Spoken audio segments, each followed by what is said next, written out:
Hey guys, so Lord here, back again with another action figure review. Today we'll be taking a look at the DC Multiverse Amazon exclusive. No OGism today because thank God it's not Walmart. I mean, seriously, thank God it's not Walmart. I mean, were you around for that CollectorCon bullshit? I was. It freaking sucked. That said, today we'll be taking a look at the Reyner Killowag Green Lantern 2-pack, because we don't have enough Kyle Rayners as it is. That said, it's of course brought to us by the fine folks over at McFarlane Toys, and I stand by my previous statement. I think we got enough Kyles, barely got any Hals, we got plenty of John Stewarts. How about some Guy Gardners and some Toma Rays, or even Abin Sur, even though he's a dead son of a bitch. That said, this is actually a really solid 2-pack. The Kyle Rayner, for a reissue, is pretty decent and will go great with that Justice League of America Plastic Man collectible build figure, whatever you want to call it, figure wave that's coming out in about a month or two. So that's cool. You can add them to that roster, especially if you missed out on the Target exclusive gold label, which wasn't that hard to get. I mean, my Target had an end cap with a peg full of those. In fact, they still got a lot of exclusives from last year, except frickin' Supergirl, who I didn't get.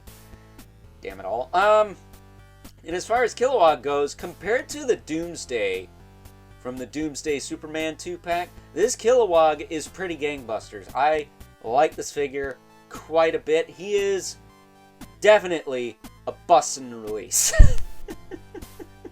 Shout out to Evil Villain for teaching me that phrase.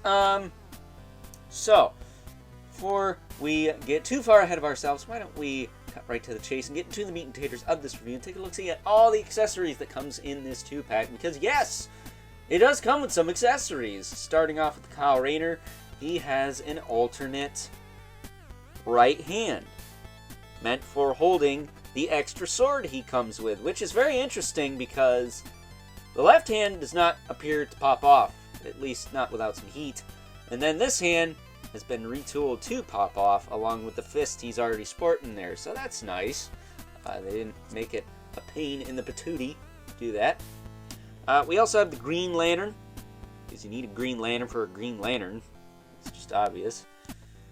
He's got his samurai armor, which is pretty cool. Don't know why he has this, because Kyle Rayner is just a white dude, right? I don't think he's Japanese. But to go with his samurai armor, he comes with the sword. Samurai Jack sword that I flicked and lost. There we go. But he comes with his Samurai Jack sword. It's pretty cool. And then he comes with his Final Fantasy AF Keyblade looking thing, so he can go fight Sephiroth with Cloud. But yeah, very big chungus, chunky monkey, cut 10 dudes' heads off in a row type of sword there. Always like the Green Lantern constructs. They look like candy. Candy! I want some candy! Then, as far as Killowag goes, because yes, a Mega Fig actually has some accessories. He's got a big old honkin' lantern. I swear you could fit this inside of this. I swear this is made out of the same amount of plastic as this lantern, this armor, and this samurai sword combined along with this hand. So, you know, that's a lot of plastic. Then he does come with this big old honkin' hammer here, which, you know, if you're going to give Killowag something, a big old mallet like that just makes sense, right? It's got the, I think it's got the Green Lantern logo on there even, so that's pretty cool. And then, they of course come with collectible trading cards, right here. There's two, count them, two, collectible trading cards. With bios on the back that we are going to pull out the reader to read to us right now. Killowag Green Lantern Comte Killowag, Green Lantern Cord, Data File, Real Name, N.A., a brilliant geneticist on his home world Volavax, Vic. Killowag was proud to serve as Green Lantern TM of Sector 874, following the destruction of his planet during the events of Crisis on Infinite Earths TM. Killowag found purpose training new Green Lantern recruits, teaching essential tools to survive the most dangerous job in the universe, DC Multiverse. There you go. There is Killowags. Now we got Kyle Reyner. Maya 1. Green Lantern Kyle Rayner. There we go. Green Lantern TM. Kyle Rayner. Data file. Real name. Kyle Rayner TM. During one of the Green Lantern Corps' TM Darkest Hours, young artist Kyle Rayner was chosen to be the universe's lone Green Lantern by a guardian of the universe named Gantham. The torchbearer for all the Green Lantern Corps would become in the future. Kyle Rayner went on to master all 7 colors of the emotional spectrum, the only Lantern to ever truly accomplish such a feat. DC, Multiverse 450. There you go. Does that mean this is the 450th figure in the line? Holy shit. That said, moving right along, we move Mr. Killowag out of the way here. There we go. Alright, don't knock stuff over, dude. There we go. We'll bring in old Kyle here. Shut up, Kyle. Sick my buzz, Kyle. It does come with the hockey puck display stand. We're used to seeing with all McFarlane Toys releases. Killowag comes with one too, but that big old honking chunk of plastic doesn't need it. So much plastic. But a bit of a body buck comparison. Kyle Rayner shares a lot of the same parts with old Sinestro here. Granted, Kyle Rayner came out as a Target exclusive long before this Sinestro came out in the collector's edition line last year. That said, I do wish I had the Green Lantern version of him. They had that at my local Target, but my dumbass didn't go and buy it. That said, money also doesn't grow on trees, but you can see they share like the same shoulders. I think it's the same shoulders, biceps. I think even the elbows and forearms are new. These are just glued on pieces. The hands appear to be sort of the same. I think Sinestro, yeah, he's got the ring on the left finger, so they were retooled for that. The torsos are different. The diapers are different. The thighs, the knees, I think the lower legs are probably the same. The boots feel like glued on pieces, and then the feet are also, I think, the same. So, there you go, and the wrist joints are the same. But this Kyle Rayner actually has the head sculpt from the Blackest Night Kyle Rayner figure. It's got a bit of a smirk going on there. Now, I personally took the head from the Blackest Night Kyle Rayner and swapped it onto the, 90s classic looking Kyle Rayner, because that just made more sense. He's not going to be smiling when Necron's turning everyone into zombies, right? So, yeah. And I think that's when he mastered the other 7 rings. 7, whatevers, emotions. So, there you go. But as far as articulation on this guy goes, his head will rotate, look up and down a little bit. Actually, it looks up quite a bit. I just wasn't pushing it enough earlier. But there you go. He's got some tilt. His shoulders go out. About that far. That's not bad. Go back down. They rotate all the way around. It's got the rotating cap thingy in there. Bicep swivel. Double elbow. That works fine.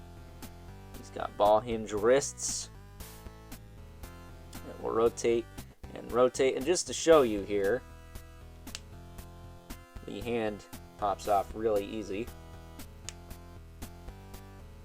And it does have the ring sculpted on there. His torso can crunch, not the best forward or even back, but it does get some rotation in there. He does also have a waist swivel. He's got the T-jointed hips. Now, unfortunately, because of the diaper, very limited in the hips. So they can kick out, but they can't really kick forward. Well, I guess they can, but this is going to get in your way. He does have a little thigh quiver in there on both sides. So that actually works pretty well. Double knee. I will say the lower knee, especially on this side for mine, very loose. I mean, it's not too bad because it is detented, but once you get it to a certain spot, it's not so bad. But in neutral, it is kind of loose. And if I do this, it's going to go down. So, that's going to vary from figure to figure. But one of these days, I think McFarlane will hopefully get out of the somewhat looseness here and there. Because who wants looseness on new figures, right? Nobody! Same with this knee. It does have a little give to it, but not as much. He does have those ball hinge ankles. If you rotate, hinge up and down, rock, and then he's got the toe joint. On this side, and not as tight. So, there you go. That's Kyle. We've already seen him. I reviewed him over a year ago, but it's been a while since we looked at this buck, so I figured I'd do a quick rundown of it for you. That said, the star of the show here, clearly, is this big Monongahela right here. It's Killowag. Now, I am very partial to this Killowag because my Mattel Collect and Connect Killowag shattered. It doesn't matter. Well, it does to me, Rolling Stones, because I like Killowag. He is probably my favorite Green Lantern. He was voiced by Henry Rollins in Emerald Knights and is a freaking badass character. So when my Mattel version shattered, I was crushed. Really. But it may or may not have been a bootleg, but I think we can all blame Scott Knight Licked My Balls for why that thing shatters to pieces, along with any figure that might recycle some of those parts. So be careful with your Brimstones and your Validuses and your Artillos, because they might do the same thing, especially if you push the knees all the way. Maybe don't do that. But as far as this Killowag goes, he is solid. He is solid PVC in the torso, in the abs, in the shoulders. Like, he is not a hollow, cheap-feeling piece of crap, kind of like Doomsday was. He is very, very solid. But as far as his articulation goes, this big old pig head. Funny how we went from looking at a Bugs Bunny-looking son of a bitch yesterday to a Porky Pig-looking one today. That's all, motherfuckers. But his head will rotate, tilt. I have it hunched forward because that's kind of how Killowag is, but you can push it up quite a bit. And get him to look up some, not a ton. But it will rotate, if I didn't mention that before. Shoulders go out, they go back down. They rotate all the way around. A little loose there, but not terrible. He's got that rotating cap thing, so that works. He's got a bicep swivel, single elbow. But it doesn't look too bad. The way they sculpted it, it looks pretty seamless, so I'm happy with that. Swivel on the wrist with a hinge. Got a big honking Green Lantern ring there.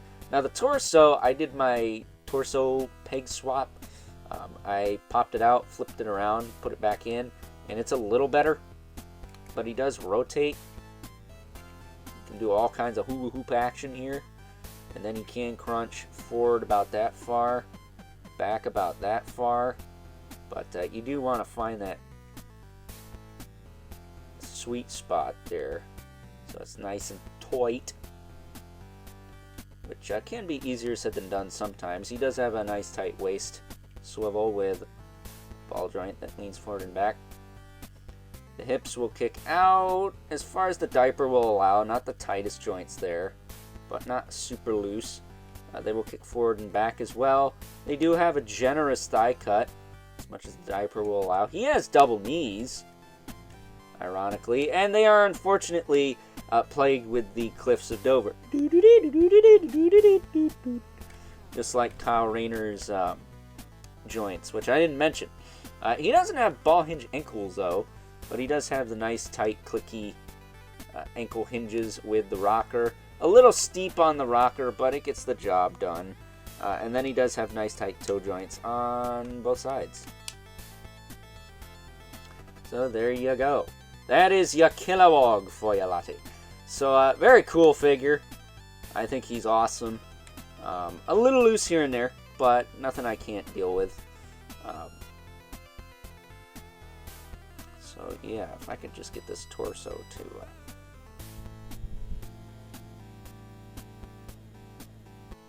there we go. I think that's a nice tight spot there. I mean, if you let it be, it will stiffen up and be plenty tight for you. I actually, speaking of that Sinestro I pulled out a minute ago, I would not mind seeing an Archillo on his body, complete with his tongue necklace. We gotta have the tongue necklace. Can't have him a tongue necklace. Although if they make him a regular release, is the Platinum gonna be the one with the tongue necklace? I don't know. But there you go. Yeah, I don't know why. It looks like he should have like a rotating thing here, but it doesn't really work like that. I can't really get his one foot to... Oh, maybe now it is. Or maybe I just have the hinges wrong. There we go. Maybe I just have something off. But there is Killowag. Looking like Killowag. That's kind of the point. I'm going to hunch his head down because of course he's going to be taller. But I like his head hunched down a little bit. It's kind of how he's built. He's got a little haunch to him. A little haunch. And we'll bring back Kyle here. There he is. All of his reissued glory. And we'll bring in our two regulars, the Mythic Legion's Brother Mandibular. Right here. Actually slide Kyle over a bit, as well as Killowag. There we go. And then last but not least, we have our infamous 11th Spawn, who of course is going to be dwarfed by Killowag, but I think he's either the same or a little taller than old Kyle there. So with that being said, it's time now that we wrap things up. Some final thoughts.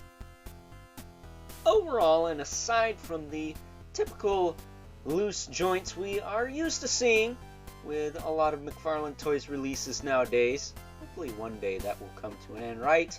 I have to tell you, for the price, I think this is a better 2-pack, Megafig 2-pack to be specific, than the Doomsday Superman one, because this one has a slightly better quality Megafig in Killowag here. It's the first time we're getting him in the line, so that's another bonus. But on top of that, the reissue we get in this 2-pack is arguably a little bit better than the prior release. Not only because he comes with both swords, the big Final Fantasy Keyblade looking one and the Samurai Jack Katana sword, but also we get an alternate right hand so he can wield both of those swords, something that I don't believe was included with any previous iteration of good old Kyle Reyner here. So I'm going to say that yes, this is a definite must-have if you are a Green Lantern or DC Comics fan, and for the price point of $60, this is well worth it. So with that being said, I hope you guys enjoyed this review. Until next time, I'll catch you guys later.